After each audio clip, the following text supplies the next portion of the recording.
finding coal and iron, gold and what can be found. Sooner or later creepers come my way. I never find that diamond anyway. So my tools keep on breaking away. I've got my craft. So, as some of you guessed, I need to put signs up in here. I think inside. I'm going to try this out real quick. I'm a little worried about the water flow, so I'm going to have to pop up there.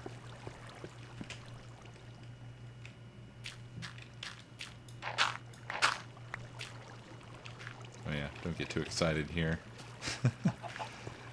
I put mushrooms down to see if it affects my spawn rate at all. Because there was some question of, well, do mushrooms stop things from spawning up here? But I didn't have enough yet, so I was only able to cover this much. I didn't notice a difference yet, but there was still a whole lot of spawnable area that was untouched by mushrooms, so that might have been why, but we'll see eventually. Okay, I think this is the one here. You pop down, not sure. Yeah, that's the one. So it still flows okay. If I toss an item in here. Well, that's not going to tell me anything. Yeah, and that should drop down. Yep. Let me hop up here.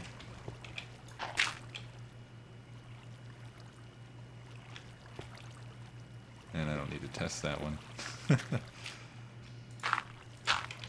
Okay, so we should see a dirt block in that square there. Just hanging out. And we do. So I'm going to run around and put signs in all these guys to get rid of the water. And I'll be a little bit closer to having a collection thing.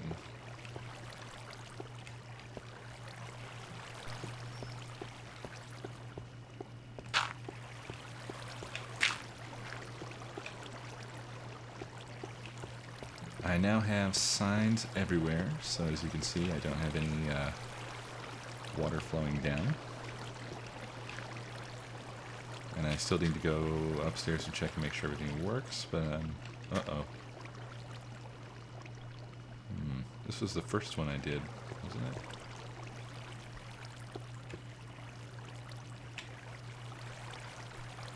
It's probably okay. That's because I changed the water flow up there, isn't it? Yeah, I changed the water flow when I put a dirt block down so I could get out. Wasn't thinking about the implications of that. Yeah, now it goes straight. Brrr. That makes me wonder, because I am going to have to figure out how to do this flushing thing here. And I had done a couple tests. The signs might be introducing an extra little quirk. So let's see what happens. Can I drop water right here? Actually, I'll just get rid of these. Get rid of these guys in the middle.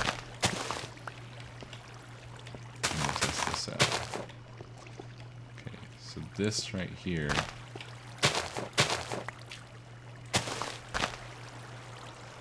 this is where it would drop down and hit that current. So first I'm going to try here. So I already know the water is going to go left and right and it's not going to spread. Like so. Okay, so it kicked one mushroom up here. And then what happens is that it creates sort of a dead zone when it goes down. Alright. Now, I knew that was going to happen. So, when the water goes off, however, everything would magically return to normal. And mushrooms. Oh, this one returned to normal too. Ooh. Well, let's try the next one in line, just to make sure. Mushrooms kind of explode off the ground, don't they? Okay, so dead zone.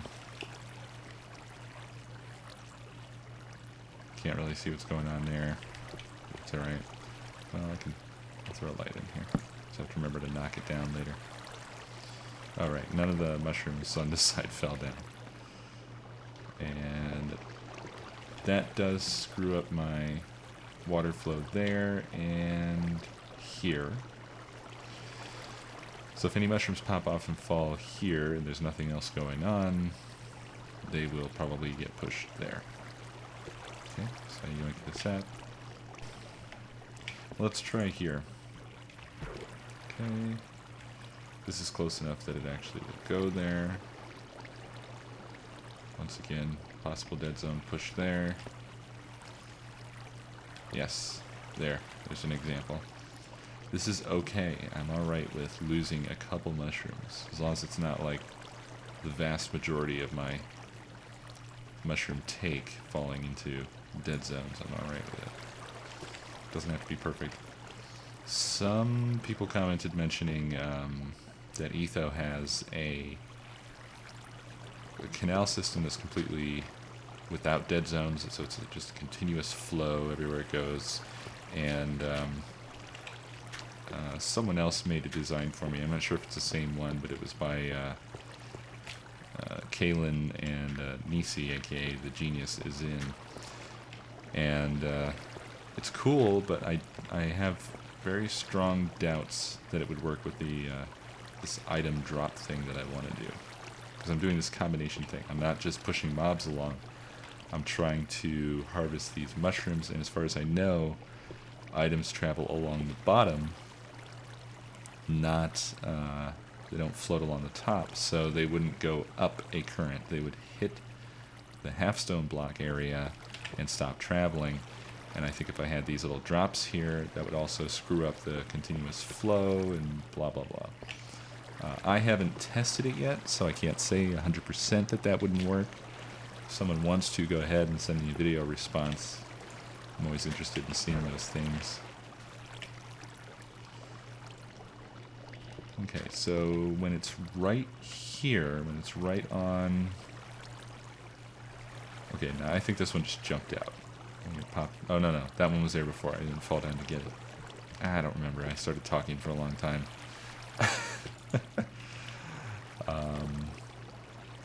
But yeah, in some sense, it's actually better when it's right in line with the drop areas, because the flow just will be more likely to push straight into the drop on the far side.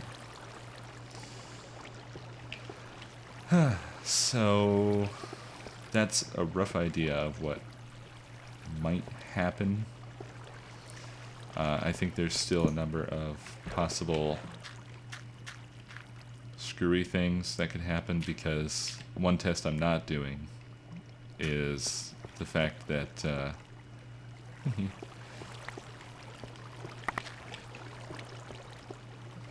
the water flows might be different when there's a bunch of them going together.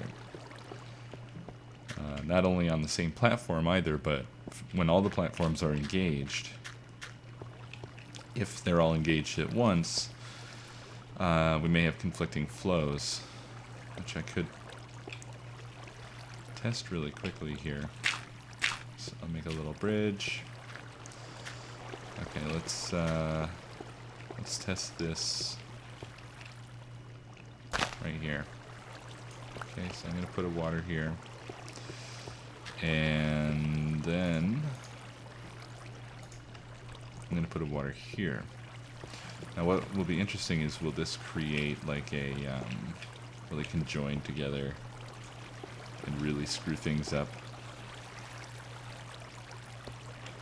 Okay. At the moment, I don't think that that's really harmful. Let me get out of here and go grab some more water.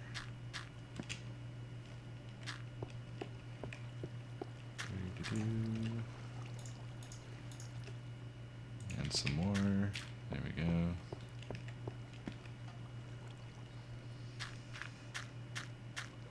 Now I'm interested to see if it's going to naturally create something along the lines of a infinite spring.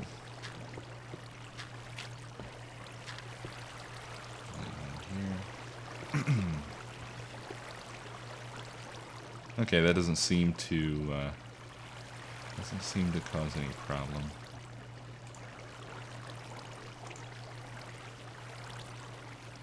Oh. Well, that's interesting. I don't know what that means. Let's see here.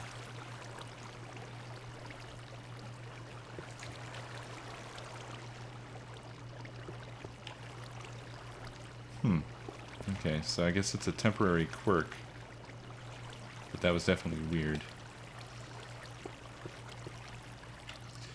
So I guess the question is, should I do all the platforms at once when I launch the flush?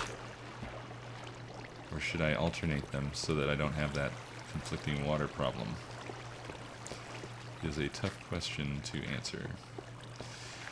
And then I should test probably right here as well, because this spot is equidistant from all sides except for this direction here.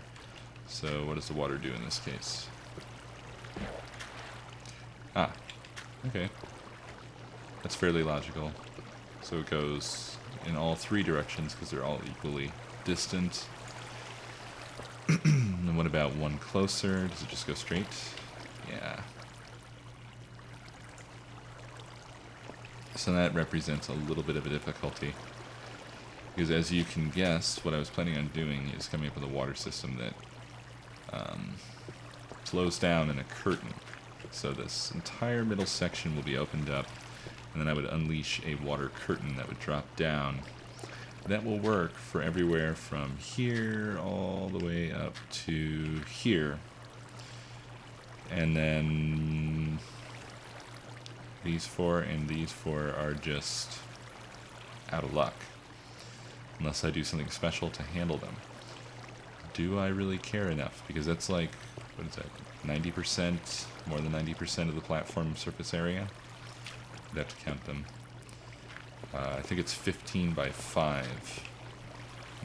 This would be, so that's 8. I'm not very good at doing percentages in my head. But yeah, it's the majority of the platform surface area. So I think I'm just gonna not care about these 4 at the end, and potentially use them as another set of mushroom seeds to grow more. Since they'll just always be there, I might as well plant some and increase the rate of mushroom growth. So yeah, I think I have now the general idea of how I'm going to attack this water curtain thing. So the other aspect of it that's difficult, I actually don't think it'll be difficult to integrate it into this up here. Because this is really simple. I have to not interfere with, you know, any of what's going on here, but there really isn't that much going on. Clearly I won't be able to send any water through where there are lighting fixtures, but I don't think that I need to. I don't think that it matters that much. Although that does take away a little bit from my efficiency of clearing the platforms off. So maybe a little bit less than what I think. It might be closer to, well, let's see, per platform there's 3 light fixtures, so that's 3 places I can't send water directly down unless I come up with something clever. So that's 5 blocks per, so that's 15 blocks that will be left untouched, plus 8, so 23 blocks in total of surface area that will just be completely left alone unless I figure some way of dropping water straight from beneath the light, even though this block has to be here. Talking about Minecraft, talking about Minecraft, talking about Minecraft.